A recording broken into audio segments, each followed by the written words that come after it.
This week in the Agile Coaching Lab, we covered teams, and what a massive subject that is. I'm just going to focus on one subject that really stood out to me this week, and that was the idea of non-teams. For you guys, do you think you're really working with a team, or could you be one of these other three? So these two guys came up with this matrix to describe groups that are not really teams. Essentially, if you have commonly aligned goals and you need each other to do the work, then you are a team. Otherwise, you're one of these other things. So for example, a temporary alliance might be where there's an embedded specialist like a test automation engineer or a data scientist, and the team doesn't really need to stay together that long just to get the job done.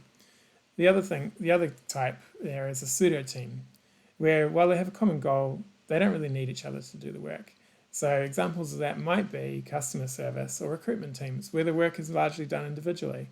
And the last one in the bottom left there is co-workers. If there is a group formed of co-workers, it might be because they were just kind of leftover people and they were put into a group for the sake of having a team.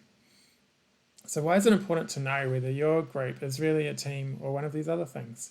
Well, basically, it determines the amount of effort you'll put into growing this team, growing trust within the team to become more effective.